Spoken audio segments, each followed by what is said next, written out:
Madame Julie, ça fait combien de temps que vous êtes au centre d'accueil universel? Je suis arrivée au centre d'accueil en 2012. 2012. Oui. Qui était Julie, qui était Madame Julie avant d'arriver au centre d'accueil? Faites attention, Église. Oui, quand je suis arrivée au centre d'accueil, j'étais malade. J'avais des problèmes financiers, problèmes familiales. Quelle maladie, quel problème familial? Mais la maladie, c'est quand j'ai eu un accident de travail. Et le médicament que je prenais, ça me donnait encore des douleurs au niveau des genoux. Et ça a compliqué aussi avec asiatique. Et je ne pouvais pas marcher. Et ça a duré combien de temps? Ça a duré 2 ans. Pendant 2 ans, vous avez chargé ces douleurs, ces problèmes de santé qui vont empêcher de faire quelque chose. Oui. Qu'est-ce que ça vous empêchait de faire, par exemple? Ça m'empêche de marcher, de rester debout. Et même quand je reste assis, c'est vice-versa. Parce que si je reste assis, ça me fait mal. Je reste debout, pareil. Quoi d'autre vous aviez? Après ça, j'ai aussi le problème financier. Et j'avais un problème de loyer que j'arrivais pas à payer. Parce que quand j'ai eu l'accident, tout est chamboulé et tout ça. Un problème a appelé un autre problème. Voilà. Et aussi problème familial. Et puis le papa de mes enfants aussi, qui buvait aussi, qui est alcoolique. Et tout ça, tout est mélangé. Et c'est comme ça que je suis arrivée au centre d'accueil. Les problèmes familiaux que vous disiez? Les problèmes familiaux, parce que comme le papa, il buvait beaucoup, et les enfants sont vraiment perturbés à l'école et tout ça. Et en arrivant au centre d'accueil, qu'est-ce que vous avez fait? Qu'est-ce que vous avez appris pour changer cette situation? En arrivant au centre d'accueil, j'ai participé aux campagnes d'Israël. J'ai participé aussi aux propos. Je fais toujours les chaînes de prière tous les mardis. Oui. J'ai fait des propos pour ma santé et tout ça. Et après ça, je suis guérie. J'ai plus de douleur dans les jambes et je mets du talon. Avant, je mettais pas les talons. Ah non? Et avant, je courais même pas. Oui. Et maintenant? Et maintenant, ça va. Comme avec le problème de loyer, Dieu a aussi... Comment Dieu a exaucé? Parce que j'ai fait les campagnes d'Israël. Oui. J'ai dépensé... Vous aviez une dette? J'avais une dette que le tribunal m'avait dit je dois payer mon loyer 1100 euros. Que c'est mon salaire, je gagnais 1200 euros. Et en quoi Dieu vous a exaucé? Quelle a été la réponse? Comment ça s'est venu? C'est tombé du ciel? Comment? Quand j'ai déposé mon sacrifice, et quelques mois après, j'ai reçu une lettre comme quoi j'ai plus de dette au niveau de mon loyer. Parce que j'avais 8 000 euros quand même. Vous avez 8 000 euros Oui. de dette? Oui. Vous avez fait un sacrifice que vous avez dit. Oui. Comment vous vous sentez aujourd'hui, Madame Julie?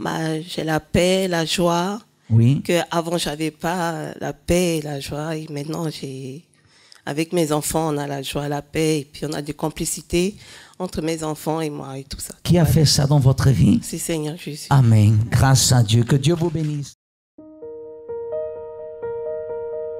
Qu'est-ce qui peut être plus important que votre âme? Rien. Notre esprit est le centre de notre existence. Nos attitudes, actions et réactions reflètent combien notre esprit est faible ou fort. Mais comment alimenter notre âme? Seule la parole de Dieu et la pratique de ses enseignements peuvent fortifier notre esprit et nous approcher de Dieu. Car il est écrit, l'homme ne vivra pas de pain seulement, mais de toute parole qui sort de la bouche de Dieu. Et rien de mieux que de vivre 21 jours dans la recherche constante de la plus grande richesse et du plus grand trésor, le Saint-Esprit. Il arrive en février, le jeûne de Daniel. 21 jours déconnectés du monde,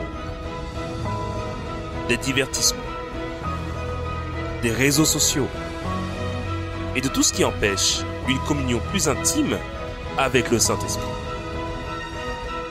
Jeûne de Daniel. Déconnecté du monde et connecté à l'Esprit de Dieu. Au niveau de ma vie professionnelle, j'étais au chômage. En fait, je travaillais, mais je n'avais jamais de contrat. Au niveau de ma vie sentimentale, c'était une vie sentimentale chaotique. J'avais plusieurs rencontres et qui n'aboutissaient à rien du tout. Au niveau de ma vie, au niveau de ma santé, je faisais du sport, mais en fait, je n'avais pas l'impression d'être en pleine forme, en bonne santé non plus. Je me préoccupais tellement d'être avec mes amis que j'avais abandonné ma famille. Je passais plus de temps avec ma famille. J'avais même l'impression que c'était un fardeau de passer du temps avec ma famille. Je priais juste pour prier. En fait, comme j'ai toujours été habituée à prier le soir, donc je priais le soir, mais j'y croyais pas vraiment. J'avais l'impression de croire en Dieu, mais mon attitude ne glorifiait pas Dieu. Tous les domaines de ma vie étaient chaotiques. J'étais très nerveuse, lunatique, et je vivais d'apparence. J'angoissais pour la moindre situation. Dès qu'il fallait faire un choix, j'angoissais. J'avais mal au ventre, j'avais du mal à prendre des décisions seule. Je passais pratiquement mes week-ends en boîte de nuit avec les amis. Je faisais tout ce que les amis me demandaient de faire. En fait, je suivais. Quand j'étais accompagnée, je me sentais bien. Mais quand j'étais seule, j'avais l'impression d'être vraiment seule, d'être au fond du gouffre. Je n'arrivais même plus à réfléchir, je ne dormais pas la nuit. C'était très compliqué. J'ai connu le centre d'accueil par rapport à ma sœur. Au début, je suis venue juste pour l'accompagner. Et je n'y croyais vraiment pas parce que je me suis dit, je suis arrivée ici avec ma religion en tête. Donc j'ai été baptisée, j'ai une marraine, j'ai un parrain. Donc en fait, je n'y croyais pas. En participant aux réunions du mercredi, j'ai pu comprendre l'importance de recevoir le Saint-Esprit avant de recevoir un travail, d'avoir des bénédictions, une vie sentimentale bénie. En fait, je me suis vraiment arrêtée sur la base, qui est la partie spirituelle. Et c'est de là où j'ai pris les bonnes attitudes et j'ai pris les bonnes décisions à participer au jeûne de Daniel, à vraiment respecter et mettre en pratique tout ce que j'entendais à l'église. Pendant le jeûne de Daniel, j'ai coupé tous les réseaux sociaux. Je me suis déconnectée de tous les réseaux sociaux. J'évitais d'avoir le portable en main pour ne pas avoir à être tentée et vraiment me concentrer sur la parole de Dieu. Pas lire seulement la Bible, mais méditer sur des passages de la Bible.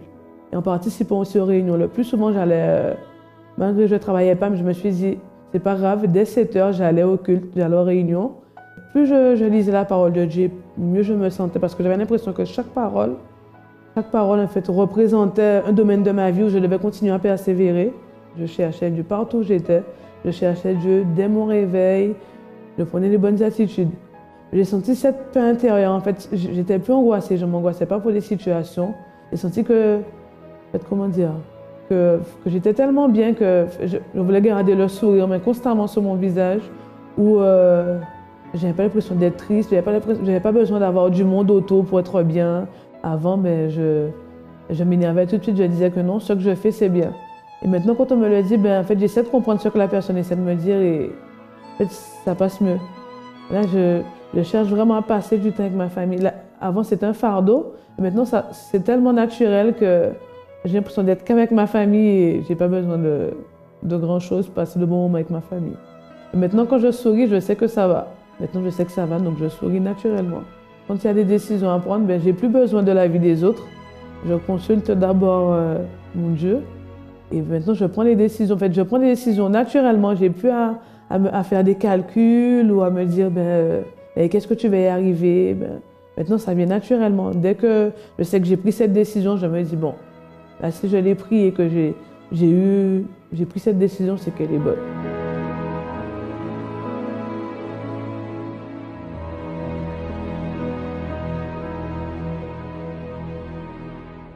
Je vous salue tous, chers amis, et c'est avec grand plaisir que nous nous retrouvons une fois de plus dans cette émission où vous allez recevoir une direction véritable pour votre vie. J'aimerais inviter tous déjà à préparer votre verre d'eau. Vous savez que lorsqu'une personne affronte des moments difficiles, elle a besoin de force pour persévérer, elle a besoin de force pour lutter et de parvenir à ses fins. Alors nous allons bénir cette eau en fin d'émission lorsque nous allons prier pour vous, pour demander à Dieu de vous donner la force Et si vous connaissez quelqu'un de votre entourage qui a besoin d'une solution, une personne qui a des problèmes, qui souffre et qui ne sait plus comment faire pour s'en sortir, demandez à cette personne de se connecter en ce moment et d'assister avec nous à cette émission. Elle aussi peut préparer son verre d'eau et tout à l'heure, nous allons bénir chacun de vous. Nous allons voir en ce moment l'histoire de Vanessa et vous allez voir que la foi fait des merveilles lorsqu'on dépend d'elle. J'étais une personne, en fait, déjà, je n'ai pas grandi avec ma mère. C'est-à-dire, j'ai grandi seulement avec mon père, ma belle-mère. Et de ce fait-là, j'ai commencé à nourrir un vide à l'intérieur de moi, un manque d'affection, un manque d'amour. Je n'avais pas cet amour, l'amour d'une mère, en fait. Et avec mon père, c'était difficile. Quand j'ai commencé à grandir, j'ai commencé à faire plusieurs bêtises, des choses qui n'allaient pas à la maison. Alors j'ai commencé à développer de la haine envers mes parents, envers mes frères et sœurs. Je me sentais seule en fait. Je me sentais seule et tout ce que je faisais, je ne voyais pas d'importance. Je n'avais pas confiance en moi quand j'allais à l'école, je ne travaillais pas bien, bon, plein de choses comme ça. Mon père, il me faisait déjà goûter à l'alcool. Il me faisait déjà boire, les boissons fortes. Et au fur et à mesure que je grandissais, je me suis plongée dans ça. Je me suis plongée dans l'alcool. Et plus je grandissais, plus il me fallait des doses de plus en plus fortes. J'ai commencé à fréquenter des garçons. Et un jour, je suis rentrée dans un milieu sportif où il y avait beaucoup de filles qui entretenaient des relations avec eux, entre elles même, entre elles en fait. Tout le jour, en fait, j'avais une pensée à l'intérieur de moi qui me disait d'essayer. Plusieurs filles, elles m'ont plusieurs fois, à plusieurs reprises demandé d'essayer, mais toujours je refusais, je n'acceptais jamais. Et un jour, il y avait une fille qui m'a fait la proposition, qui m'a demandé. Et ce jour-là, je n'ai pas su dire non. Je n'ai pas su dire non et j'ai commencé à développer des sentiments. Même que j'étais en relation avec un garçon, je pouvais me mettre avec cette fille-là, moi ça ne me dérangeait pas. Quand ça s'est fini, j'étais mal, j'étais vraiment mal et ma situation elle s'est empirée. Ma haine a commencé à grandir.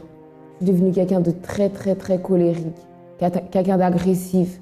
Chez moi, quand il y avait des problèmes, je pouvais taper sur des murs au point même que mes mains ils commençaient à devenir rouges, à saigner même.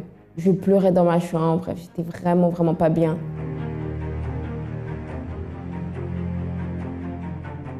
J'ai connu le centre d'accueil à travers des connaissances. Par un appel, on m'a invité à venir le dimanche, à participer à des réunions. Et j'ai accepté. J'ai voulu en fait plus connaître ce qu'ils faisaient au centre d'accueil. J'avais toujours ce vide en fait. Et je voulais changer, je voulais vraiment changer. Mais je ne savais pas comment. Donc je commençais à me donner. J'entendais qu'il fallait pardonner les personnes, il fallait faire plein de choses, se vider de soi-même, que ce soit la rancune, la haine. Et j'étais vraiment prête à tout. En fait, le centre d'accueil, ils proposaient, ils offraient beaucoup d'opportunités pour que les personnes viennent à changer leur vie, à être bien en fait. Et moi, j'ai saisi plusieurs opportunités. J'ai commencé à parler de moi, de comment j'étais avant. Même si c'était difficile, j'ai commencé à le faire. Et là, j'ai commencé à chercher à l'intérieur de moi. Et ça m'est venu en fait des choses de mon passé que j'ai vraiment là, vraiment, je me suis déversée. Je me suis vraiment lâchée. Je me suis lâchée. Et à partir de ce moment-là, c'est comme ça que ma vie a commencé à changer. Moi, la personne que je suis aujourd'hui, je suis bien avec moi-même. J'ai cette paix à l'intérieur de moi. Enfin, vraiment, je suis heureuse. Ce grand vide que j'avais, il a disparu totalement. La haine que j'avais, plus de haine, plus de colère, plus de rien du tout. Avec les filles, maintenant, je veux juste aider les gens. Il n'y a pas de relation fille ou quoi que ce soit. Je bois plus. J'ai besoin de dépendre de rien du tout. À partir du moment où maintenant je me sens bien, je suis bien avec Dieu, je suis bien avec moi. Maintenant, quand je vais entreprendre quelque chose, je vais persévérer parce que je sais qu'au bout, j'aurai la victoire. Peu importe la situation par laquelle je vais devoir passer, j'ai cette confiance.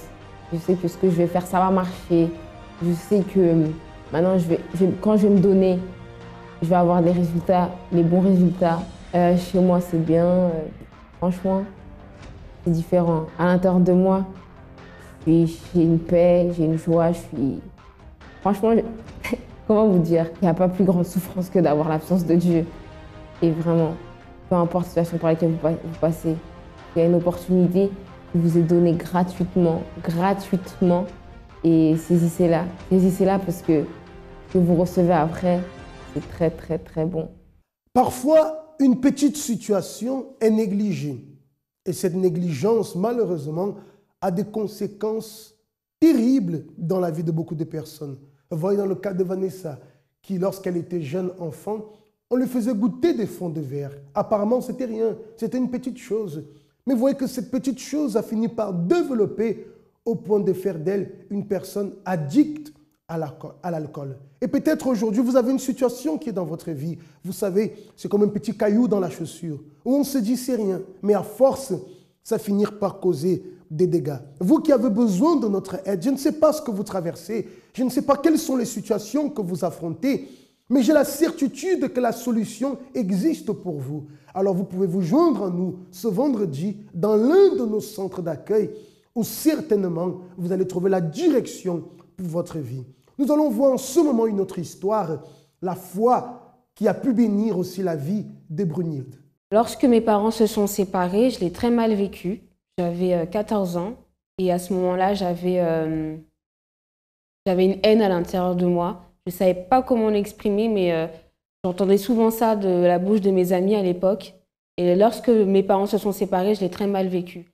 J'ai commencé à avoir beaucoup de problèmes à l'école, moi qui étais une élève très brillante. Et je ne comprenais pas. Je savais que j'étais impuissante face à la situation et je savais que c'était le fait que mes parents se soient séparés qui à l'époque m'a rendue triste. Donc j'ai commencé à grandir comme cela. Et vu que c'était une période où j'avais vraiment besoin d'un père, d'un repère, eh ben, je ne l'ai pas eu. Donc c'est à ce moment-là que j'ai commencé à me renfermer sur moi-même, à compter sur moi-même, à ne plus faire confiance à qui que ce soit. Et vers la vingtaine d'années comme ça, entre 14 et 15, 20 ans, j'étais tout le temps triste. Et je ne savais pas à quoi cela était dû. Et à chaque fois que j'essayais de mettre justement des mots à ma situation, et ben, ça me faisait mal. Du coup, je restais angoissée. Quand j'étais dehors, j'étais pas bien du tout. J'avais pas de vie, j'étais sans vie, sans issue. Pour moi, je pensais que pour moi, la vie, elle était terminée. Moi qui étais une élève brillante à l'école, et ben, j'ai commencé à avoir des notes catastrophiques. J'ai échoué 3 fois ma classe de terminale et là, je savais qu'il y avait un problème. Je savais qu'il y avait un problème et je savais que je ne pouvais plus du tout faire marche arrière. Et donc, voilà, j'étais une jeune comme ça, remplie d'incertitudes, un manque de confiance totale. Et j'ai vraiment compris la racine du problème, mais je ne savais pas comment faire. Pour moi, c'était tout à fait normal, il n'y avait pas d'issue. Donc voilà, c'est comme ça que j'étais à ce moment-là, vivant d'apparence. Devant mes amis, je montrais une personne qui était très forte, je souriais, mais à l'intérieur de moi, j'étais complètement vide. Mais on dirait une morte vivante, si je peux dire ça comme ça. Voilà, c'est comme ça que je résumais ma vie à cette époque-là.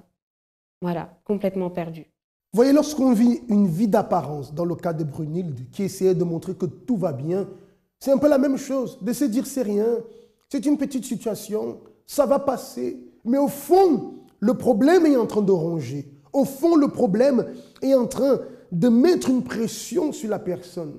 Mais le fait de négliger cela finit par entraîner des conséquences terribles. Cher ami, n'attendez pas qu'il soit trop tard avant de prendre une décision.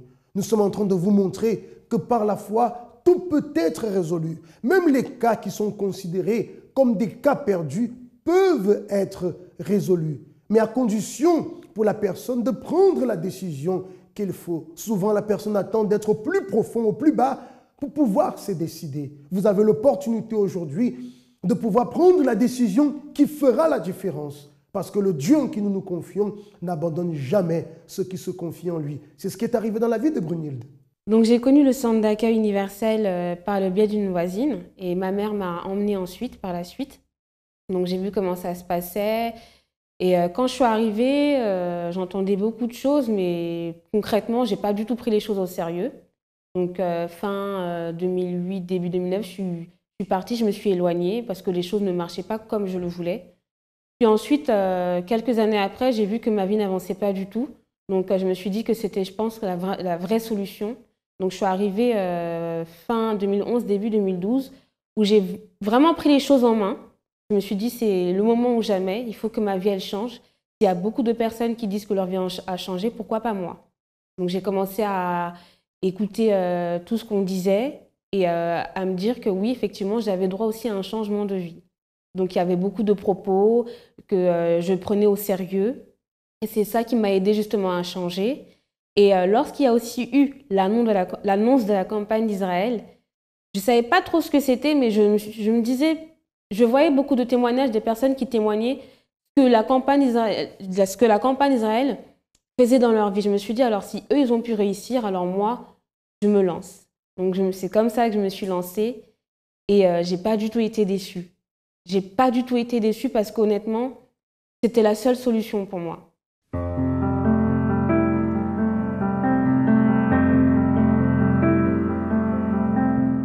Alors aujourd'hui, maintenant, je suis libre à l'intérieur de moi. Je ne suis plus une jeune fille qui a un vide. Même si des fois, je ne souris pas, c'est que ça ne veut pas dire que je suis fâchée. Non, au contraire, j'ai cette joie de vivre, chose que je n'avais pas du tout avant. Et même s'il y a des situations qui sont difficiles, aujourd'hui, voilà, elles n'ont pas d'impact dans ma vie intérieure. Voilà, je ne me laisse pas dominer par des situations qui peuvent essayer de me faire désister, de faire perdre mon humeur, si je peux dire comme ça. Voilà, je suis complètement changée à l'intérieur de moi.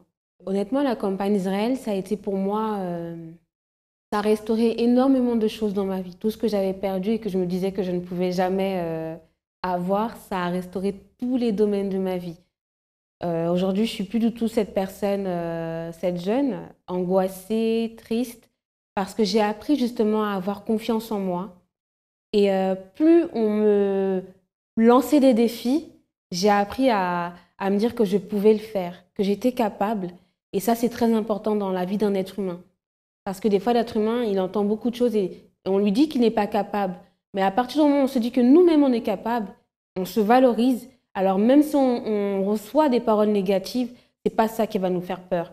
Au contraire, si on a des paroles négatives, c'est ça qui va nous aider justement à aller de l'avant, à dire oh, « Ok, d'accord, on m'a dit non, mais moi, justement, peut-être que tu m'as dit non, mais moi, je vais y aller, je fonce. » Donc aujourd'hui, ma vie, elle a complètement changé. Et c'est dans tous les domaines de ma vie, que ce soit même professionnel aussi. Dernièrement, voilà, j'ai été grandement... Voilà, j'ai pu vraiment faire un grand pas dans ma vie professionnelle, moi qui ne pensais jamais à cause des problèmes, des échecs que j'ai eus dans mon passé. Parce que des fois, lorsqu'on a des échecs dans le passé et qu'on veut entreprendre des choses, on a tendance à penser aux choses du passé et on se dit tout de suite, bah non, comme ça n'a pas marché dans le passé, pourquoi ça marcherait maintenant? Dû à la séparation de mes parents, ça m'avait profondément attristée, mais aujourd'hui, cette situation de l'époque n'a plus du tout d'impact sur moi. Et au contraire, justement, j'apprends beaucoup et je sais que j'ai encore d'autres choses à apprendre. Et pour moi, je suis vraiment épanouie de me dire que même en ayant échoué dans mon passé, aujourd'hui, voilà, j'ai pu faire un grand pas dans ma vie professionnelle. Je suis actuellement encadrante, moi qui ne pensais jamais parce que voilà, j'avais échoué dans mes études et je me disais que sans diplôme, ben, je ne pourrais aller nulle part. Mais non, j'ai vraiment cru en moi et aujourd'hui, ben, je suis vraiment une jeune femme qui profite, qui me découvre à chaque instant et je suis vraiment contente. Nous allons donc faire la prière en ce moment pour vous qui désirez voir les fruits de la foi dans votre vie, comme vous avez pu voir ces témoignages. Prenez votre verre d'eau et prions en ce moment. Seigneur mon Dieu et mon Père, que toutes les personnes qui sont en ce moment en prière avec nous et qui certainement affrontent des moments très difficiles dans leur vie et ont besoin de direction, ont besoin de force, mon Dieu, reçois leur vie entre tes mains et viens les bénir abondamment. Et je te demande aussi de bénir, de consacrer cette eau contenue dans ce verre. Et lorsqu'elle boira de cette eau, que cette personne reçoive la force de lutter, de persévérer pour aller jusqu'au bout. Amen. Et grâce à Dieu. Buvez cette eau avec foi en ce moment. Et que l'Éternel vous apporte alors la force. Ainsi, vous pourrez être avec nous vendredi dans l'un de nos centres d'accueil où nous allons faire cette prière de délivrance pour votre bien. Passez de très bons moments. Que Dieu vous bénisse et à très bientôt. Comment était votre vie avant de connaître le travail du centre d'accueil? J'avais une vie désorientée. déstabilisée dans tous les domaines, en fait. Pour moi, ma vie se résumait, en fait, à la tristesse, et je consultais, en fait, les marabouts. J'étais persuadée que le diable était plus fort que Dieu, et que c'est avec le diable, en fait, que je pouvais être délivrée de ma souffrance. Voilà comment je suis arrivée au centre d'accueil. La situation n'a fait qu'empirer dans ma vie sentimentale et professionnelle. Et c'est comme ça que je suis arrivée ici, en fait. Alors, quand vous dites la situation a empiré professionnellement, sentimentalement, qu'est-ce qui est arrivé au juste? En fait, je voulais avoir des promotions, en fait, et à chaque fois, j'avais des blocages. On me disait que j'étais pas compétente ou que le poste n'était pas pour moi. À chaque fois, j'avais des réponses négatives. Je tournais en rond constamment. Dans blocage et intérieurement, comment est-ce que vous vous sentiez? J'étais triste, très malheureuse. J'étais même arrivée à un point où, à part le travail, je ne sortais plus de chez moi. Même pour faire mes courses, je faisais tout sur Internet. Je n'avais contact avec personne. J'étais comme ça, vraiment dans le noir complet. Comment est-ce que vous avez connu le travail du centre d'accueil? Alors, j'ai été invitée en fait par ma tante. Mais en fait, je fréquentais une église depuis quelques mois et ça n'allait pas. Et je faisais quand même ma prière à Dieu et je disais, Seigneur, trouve-moi ma nouvelle maison. Et il a utilisé ma tante qui fréquentait le centre d'accueil qui m'a invitée. C'est comme ça que je suis venue il y a 10 ans. Lorsque vous êtes arrivé, qu'est-ce que vous avez fait ici au centre d'accueil pour pouvoir changer votre vie? Alors c'était totalement nouveau. Quand j'écoutais la parole, j'avais jamais entendu une parole comme ça. Je ne savais pas que Jésus pouvait faire autant de choses pour moi. Donc j'écoutais attentivement ce que disait l'évêque qui était là à l'époque. J'ai commencé à mettre en pratique. Ça n'a pas été tout de suite, mais petit à petit, j'ai vu qu'il y avait des changements à l'intérieur de moi et je me suis rendu compte qu'en fait, avec Jésus, c'était possible de changer sa vie. Donc j'ai commencé à faire des chaînes de prière dans ma vie professionnelle. J'ai fait campagne d'Israël. Et là, petit à petit, Dieu en fait a ouvert la porte dans mon travail où j'ai pu intégrer une banque alors que je n'avais pas du tout les compétences bancaires puisque moi j'avais fait des études dans l'histoire. Donc et je suis rentrée dans cette banque et sans aucune condition et là je me suis dit mais mon Dieu, ça marche en fait. Les campagnes d'Israël, les propos que tu fais avec Dieu, ça marche. Donc petit à petit comme ça, j'ai commencé à conquérir, à avoir des conquêtes. Ça a commencé comme ça. Et aujourd'hui, quel est le résultat de toute cette pratique de foi à travers les propos, à travers les campagnes? Qui êtes-vous aujourd'hui? Alors, je me suis rendu compte qu'en fait, plus vous obéissez à Dieu, vous faites ce qu'il vous dit de faire, même si c'est difficile, il faut voir que s'il vous le demande, c'est qu'il va vous donner la victoire. Donc maintenant, ma vie, elle est complètement transformée. Je suis quelqu'un à travers le Saint-Esprit, parce que le Saint-Esprit, pour moi, c'est ma plus grande bénédiction, c'est une transformation de vie radicale. J'ai la joie, j'ai la paix, j'ai de l'assurance. Je sais que même si j'ai les problèmes qui peuvent se présenter, je sais que Dieu est avec moi et qui m'accompagne. Donc maintenant, mes yeux s'ouvrent. Je veux dire, c'est la lumière en moi, c'est la lumière partout où je vais. Ma vie, elle a complètement changé. C'est le changement radical. Voilà. C'est des ténèbres, c'est la lumière maintenant.